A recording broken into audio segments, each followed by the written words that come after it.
Welcome to release 7 of my Rhythmic knit along. This is our final week of knitting Intarsia knitting, and this pattern is called New Wave. And this is inspired by my love of new wave music, and when I'm listening to it, the sort of patterns that are created when I'm listening to it.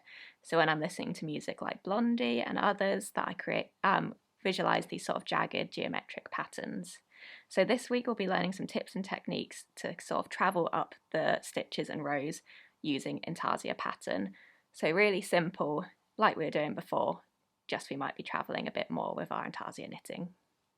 In release 7, we're mainly working in the second colour, which will be your yarn G or D.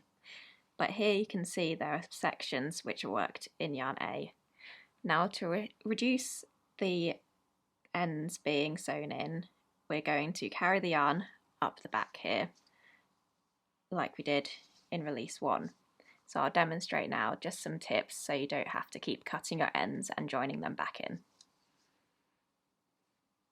So I've started with 4 rows, so now I'm working my row 5.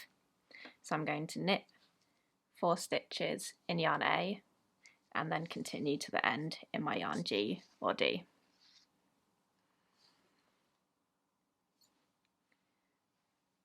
So using the Intarsia technique, I will knit my 4 stitches in yarn A, and then I'm going to twist my yarns and continue knitting to the end of the row.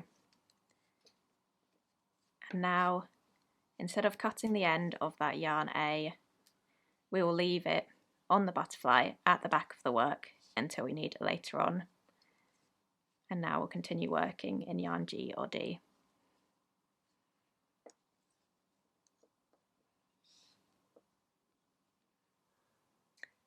So now I've worked 6 rows, so you can see I've done 2 rows working in one shade across the rows. So now we're going to work on a wrong side row and join that yarn back in and bring it up.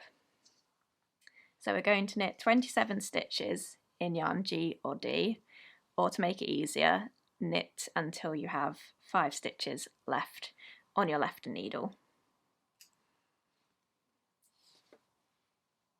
So I'm going to knit until I have 5 stitches left on my left needle.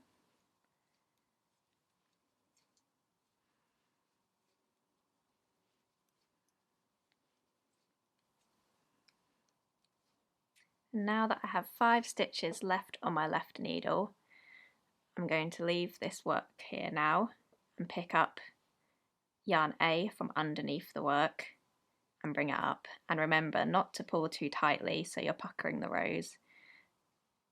Just nice evenly pick up the yarn and then knit your 5 stitches. And now we're carrying the yarn up the rows instead of cutting the yarn each time we knit one of those small blocks here.